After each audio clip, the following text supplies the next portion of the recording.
اللهم صل على محمد وعلى آل محمد كما صليت على إبراهيم وعلى آل إبراهيم إنك حميد مجيد اللهم بارك على محمد وعلى آل محمد كما باركت على إبراهيم وعلى آل إبراهيم إنك حميد مجيد رب اشرح لي صدري ويسر لي أمري واحلل عقدة من لساني يفقه قولي.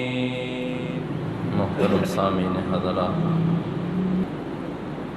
رمضان المبارک میں ہی چونکہ قرآن کریم نازل ہوا ہے، قرآن کریم کے اس نزول کی وجہ سے رمضان المبارک اور قرآن کریم کا آپس میں بڑا تعلق ہے، اور اس تعلق کا اثر یہی ہے کہ عام مسلمانوں پر بھی یہ اثر آتا ہے کہ اتنی توفیق قرآن کریم کی تلاوت کی عام دنوں میں نہیں ہوتی جتنی کہ اس مہینے میں یعنی رمضان مبارک میں ہو جاتی ہے.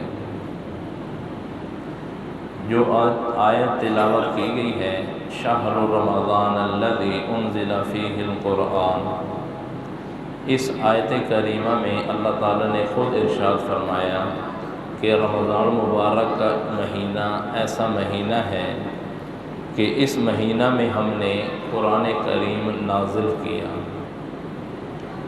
اس آیت سے معلوم ہوا کہ قرآن کریم رمضان مبارک کے مہینہ میں نازل ہوا.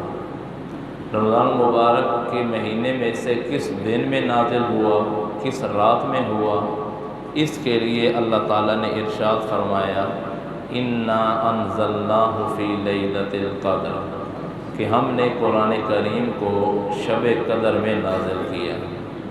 تو معلوم ہوا کہ قرآن کریم رمضان مبارک کے مہینہ میں شب قدر میں نازل کیا گیا. اب ان آیات سے معلوم ہوتا ہے کہ قرآن کریم سارا کا سارا اکٹھا نازل کیا گیا ہے. حالانکہ احادیث مبارکہ میں غور کیا جائے، آپ علیہ الصلاۃ والسلام کی سیرت کا مطالعہ کیا جائے تو اس سے معلوم ہوتا ہے کہ قرآن کریم کو اللہ تعالیٰ نے 23 سال کے عرصہ میں مکمل فرمایا، 23 سال کے عرصہ میں نازل فرمایا. تو اب قرآن کریم کی آیات بتا رہی ہیں کہ قرآن کریم سارا کا سارا اکٹھا رمضان مبارک میں شب قدر میں نازل نہیں آتا. تو قرآن کریم کی عظمت معلوم ہوئی کہ اس کا کتنا تعلق ہے رمضان مبارک کے ساتھ. اب اس نسبت سے سبق ملتا کیا ہے کہ ہمیں چاہیے کہ ہم قرآن کریم کی تلاوت کریں اور رمضان مبارک میں تو خوب کریں، اس سے خوب فائدہ اٹھائیں. قرآن کریم سے نیکیاں کمانے کا جو فائدہ اٹھایا جا سکتا ہے رمضان المبارک میں، وہ باقی 11 مہینوں میں کبھی بھی نہیں اٹھایا جا سکتا. خود حضور اکرم صلی اللہ علیہ وسلم کا ارشاد ہے من قرأ حرفا من کتاب اللہ فلہ بہ حسنہ والحسنۃ بعشر امثالھا، کہ جو آدمی قرآن کریم کا ایک حرف پڑھتا ہے اس کو ہر حرف کے بدلے میں 10 نیکیاں ملتی ہیں. اور پھر فرمایا کہ الف لام میم، یہ پورا ایک حرف نہیں ہے بلکہ الف الگ حرف ہے، لام الگ ہے، میم الگ ہے. اور قاعدہ یہ ہے کہ رمضان مبارک میں ہر نیکی کا ثواب 70 گنا ملتا ہے. تو یہ جو حضور کی حدیث ہے یہ عام دنوں کے بارے میں، یہ اس میں کوئی قید نہیں ہے کہ کوئی رمضان مبارک میں پڑھے تو اس کو ہر حرف کے بدلے میں 10 ہے. نہیں، کوئی رمضان کے علاوہ پڑھے اس کو ہر حرف کے بدلے میں 10 نیکیاں ملیں گی. کوئی رمضان مبارک میں تلاوت کرتا ہے تو اس کے لیے ایک حرف کے بدلے میں 70 نیکیاں بنتی ہیں. اور قرآن کریم کی ایک لائن میں حروف گنے گئے تو عموماً 40 حرف بنتے ہیں. اگر کوئی آدمی رمضان مبارک میں قرآن کریم کی ایک لائن کی تلاوت کرتا ہے تو اس کو ایک لائن پر 2800 نیکیاں ملتی ہیں. اور ایک صفحے کے اوپر 16 لائنیں ہوتی ہیں۔ اگر ان 16 لائنوں کے حروف کی کاؤنٹنگ کی جائے تو ایک پیج پڑھنے والا، ایک صفحہ تلاوت کرنے والا، وہ 44,800 نیکیوں کا فائدہ اٹھانے والا ہے۔ اور اگر اسی کو دیکھا، اس پورے سپارے کا حساب لگا دیا جائے کہ کوئی آدمی رمضان مبارک میں ایک سپارے کی تلاوت کرتا ہے، ایک سپارہ تلاوت کرنے پر اس کو 8,06,400 نیکیاں ملتی ہیں۔ اب دیکھیں کہ ایک سپارہ پڑھنے پر کتنا ٹائم لگتا ہے۔ عام ناظرہ خان جو دیکھ کے پڑھ سکتا ہے وہ آدھا گھنٹہ، حد پونا گھنٹہ لگ جائے گا۔ آدھے پونے گھنٹے میں اتنی بڑی نیکیاں اس آدمی کو مل جاتی ہیں جو رمضان مبارک میں قرآن کریم بغیر نماز کے پڑھتا ہے۔ پھر اسی طرح حضور نے فرمایا، من قرأ القرآن فی صلاۃ قائما کان لہ بکل حرف 100 حسنہ، کہ جو آدمی قرآن کریم کی تلاوت کرتا ہے نماز کی حالت میں کھڑے ہو کر، اس کو ہر حرف کے بدلے میں 100 نیکیاں ملتی ہیں۔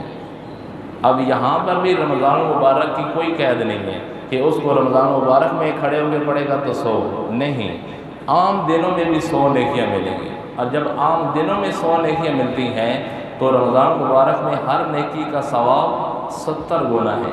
100 کو 70 سے ضرب دی جائے 7,000 بنتے ہیں۔ ایک حرف پر جو آدمی رمضان مبارک میں نماز کی حالت میں کھڑے ہو کے قرآن مجید پڑھتا ہے، اس کو ایک حرف پر 7,000 نیکیاں ملتی ہیں۔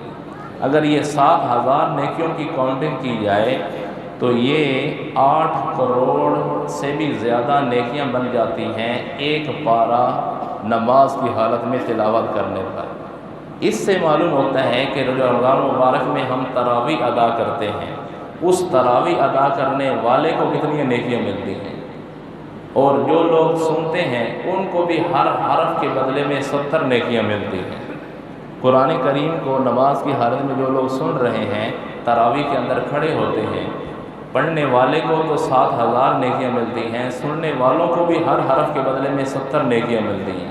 اگر 70 نیکیاں ملتی ہیں تو ایک پارے کی قیمت ہم نے نیکیاں کتنی بنائی تھیں؟ 8,06,400، اور عموماً سوا پارہ پڑھا جاتا ہے، یعنی 10 لاکھ نیکیاں روزانہ سننے والے جو 20 تراویح سن کر کے جاتے ہیں وہ کتنی نیکیاں لے کے جا رہے ہیں جی؟ 10 لاکھ نیکیاں۔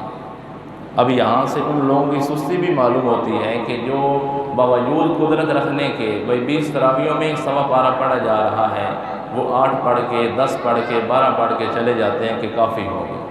کافی تو ویسے بھی ہو گئی، روزے کے لیے کوئی فرض تو تراویح ہے ہی نہیں، تراویح تو الگ ایک حکم ہے، وہ تو قیام الگ حکم تھا۔ تو اس لیے قرآن کریم سے فائدہ اٹھانا رمضان المبارک میں یہ باقی 11 مہینوں میں ممکن نہیں، تو اس سے جتنا ہو سکے ہم فائدہ اٹھائیں، عام بھی تلاوت کریں، نماز میں بھی تلاوت کریں، سننے کا موقع ہو تو زیادہ سے زیادہ سنیں بھی، اس لیے کہ قرآن کریم اور رمضان مبارک کی آپس میں بڑی نسبت ہے۔ اسی نسبت کی لائے رکھتے ہوئے ہم اس سے کیا فائدہ اٹھائیں؟ خوب تلاوت کریں، خوب آخرت کمائیں، خوب نیکیاں اور ثواب اپنے لیے اکٹھا کریں۔ اللہ تعالیٰ عمل کرنے کی توفیق نصیب فرمائے۔